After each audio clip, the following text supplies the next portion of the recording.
मेरे पति ने मेरे साथ बिस्तर पर जाने से इनकार कर दिया जब तक मैंने अपने शरीर के सारे बाल नहीं काट लिए। तुम्हें छूना तो दूर, तुम्हें देखना भी घृणित है।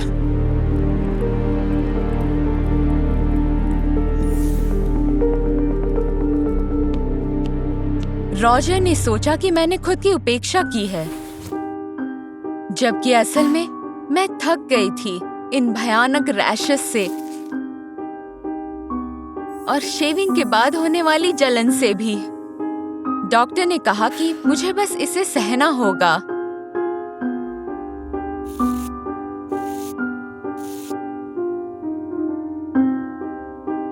लेकिन मैंने तय किया कि पहले की तरह हर दिन शेविंग करने के बजाय मैं इसे सिर्फ तभी करूंगी जब मैं चाहती हूँ।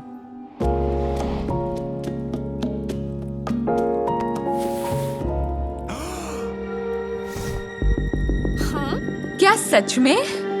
ये सिर्फ बाल हैं? चर्चा करने के लिए भी कुछ नहीं बचा है। ये घृणित है। सभी औरतें त्वचा की जलन सहन करती है और तुमको भी ऐसा ही करना चाहिए। मुझे लगता था कि रॉजर ऐसे ही मेरी सराहना करता था, न कि सिर्फ मेरी चिकनी टांगों के लिए। मैं कितनी गलत थी। अगली सुबह जब मैं सीढ़ियों से नीचे गई, मेरा पति पहले से ही जाग रहा था और उसने अपने तैराकी वाले कपड़े भी पहन रखे थे। मैंने एक पूल पार्टी करने का सोचा है। तुम्हें कोई आपत्ति तो नहीं है? मैंने हमारे सभी दोस्तों को आंगन में देखा। मुझे तुरंत पता चल गया कि रॉजर क्या करने वाला है। उसे यकीन था कि मैं सबके सामने आने की हिम्मत नहीं कर पाऊंगी, वो भी इतनी खराब लुक में। लेकिन मैंने दृढ़ता से निर्णय लिया कि मैं अपनी बात पर अड़ी रहूंगी।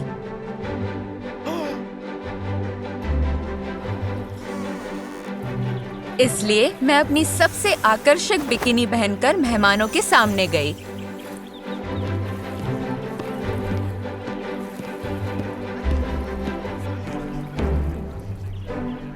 ओह हाय लिली, तुम बहुत अच्छी दिख रही हो। सब लोग मुझे देखकर फुसफुसाने लगे, लेकिन मेरे सामने कुछ कहने की हिम्मत नहीं कर पाए। पर उनके बच्चों ने कहा,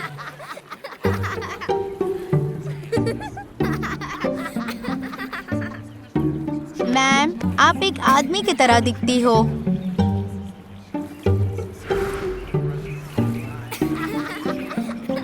हमारे दोस्त हंसे बिना नहीं रह सके, लेकिन मैंने इसे नजरअंदाज करने का फैसला किया।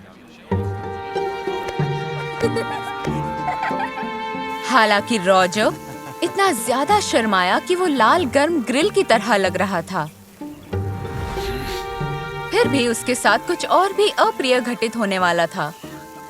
जब मैं लोगों के लिए थोड़े बियर ला रही थी, मैंने उन्हें रॉजर को ताना मारते हुए सुना। क्या तुम लोग जानते हो कि रॉजर को फर के कपड़े बहुत पसंद है? मुझे नहीं पता था। दुख की बात यह है कि मेरे पति मेरे लिए खड़े नहीं हुए और बस इसे हंसी में उड़ा दिया। बिल्कुल इसीलिए मैंने ये कुत्ता खरीदा।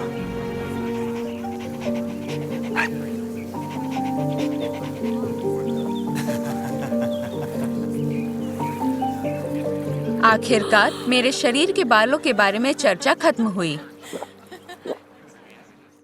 और जैसे ही मेहमान चले गए, रॉजर ने पैकिंग शुरू कर दी। संतुष्ट हो? तुमने मुझे सबके सामने शर्मिंदा किया। अब बहुत हुआ, मैं जा रहा हूं। तुम अपनी घृणित स्वाभाविकता का आनंद लेती रहो।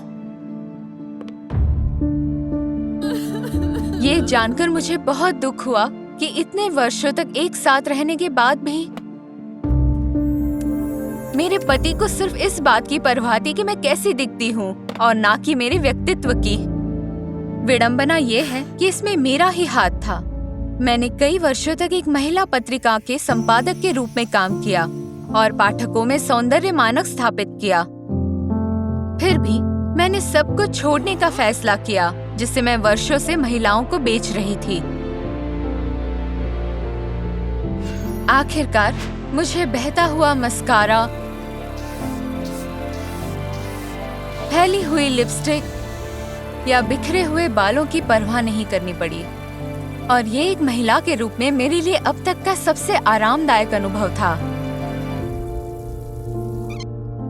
मेरी गर्लफ्रेंड की राय अलग थी और उन्होंने मान लिया कि मेरा परिवर्तन एक तलाकशुदा महिला की मदद के लिए पुकार से ज्यादा कुछ नहीं था। वे लगातार मुझे किसी से मिलाने की कोशिश कर रही थीं। और मेरे मना करने के बाद उन्होंने सोचा कि अब मेरे लिए पेशेवर मदद लेने का समय आ गया है। डॉक्टर स्मिथ एक बहुत अच्छे विशेषज्ञ है, वो तुम्हारी मदद करेंगे। मैं इस तथ्य से स्तब्ध थी कि मेरे सबसे करीबी लोग मान रहे थे कि मैं एक डिप्रेस्ड हूँ। ये स्वीकार करने की बजाय कि मैं अब खुद को यातना नहीं देना चाहती, अजनबियों का तो जिक्र ही नहीं। तो उस संकीर्णता से लड़ने के लिए मैंने एक पत्रिका के लिए एक बड़ा लेख लिखा, जिसमें मैंने अपनी निजी कहानी बताई और कॉरपोरेशंस को बेनकाब किया जिन्होंने हम पर सौंदर्य मानक थोपे सिर्फ अपने प्रोडक्ट बेचने के लिए। मैंने कवर पेज पर ऐसे मॉडल की तस्वीर लगाई जिसने अपने बगल को शेव नहीं किया था। पत्रिका के विशेष एडिशन ने सनसनी मचा दी और हमने रिकॉर्ड मात्रा में कापियां बेची। हर कोई मेरे लेख के बारे में बात कर रहा था, विशेषकर पत्रिका का मालिक, जो बहुत गुस्से में था। मेरे दफ्तर में आओ अभी। जैसा कि बाद में पता चला, विज्ञापनदाताओं ने छोड़ने की धमकी दी और मेरे बॉस ने मुझे नौकरी से निकालने से पहले मुझ पर मानहानि का आरोप लगाया। इतना ही नहीं, बल्कि उसने मुझसे कहा कि वो मुझ पर मुकदमा करेगा। मैं तुम्हारा एक एक पैसा भी निचोड़ लूंगा।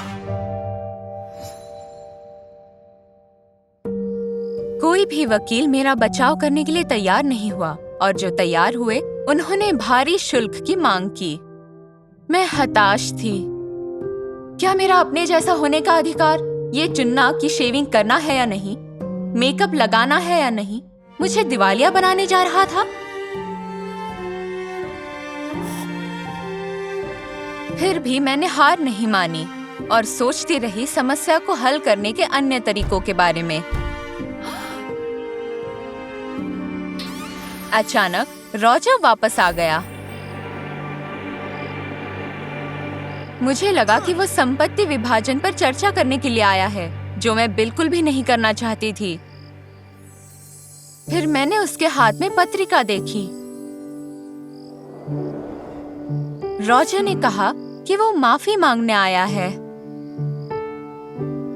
मैंने लेख पढ़ा और एहसास हुआ कि तुम कैसे महसूस करती हो। मैं शर्मिंदा हूं कि मैंने तुम्हारा समर्थन नहीं किया। आखिरकार मैं अब भी तुमसे प्यार करता हूं। रॉजर ने संपत्ति का अपना हिस्सा छोड़ दिया ताकि मैं एक वकील का खर्चा उठा सकूं। केस हाई प्रोफाइल निकला, इतना कि कुछ मशहूर सेलिब्रिटी भी मेरा समर्थन करने के लिए आगे आए। उन्होंने ऑनलाइन एक हैशटैग बनाया और पोस्ट करना शुरू कर दिया उनके बिना शेव किए हुए पैरों और बगल की तस्वीरें। मैंने मुकदमा जीत लिया और मुझे भारी मुआवजा मिला, जिसका उपयोग मैंने अपनी पत्रिका शुरू करने के लिए किया। रॉजर और मैं वापस एक साथ रहने लगे और जब मैंने उसके समर्थन के लिए उसे थैंक यू कहना चाहा, उसने देखा कि मैंने फिर से अपने पैर शेव कर लिए हैं। लेकिन क्यों? तुम्हें ऐसा करने की जरूरत नहीं है। क्या कुछ हुआ? यही तो बात है, कुछ नहीं हुआ, बस आज ऐसा करने का मन हुआ। हर किसी को अपनी इच्छानुसार दिखने का अधिकार है, किसी और को इससे कोई मतलब नहीं होना चाहिए।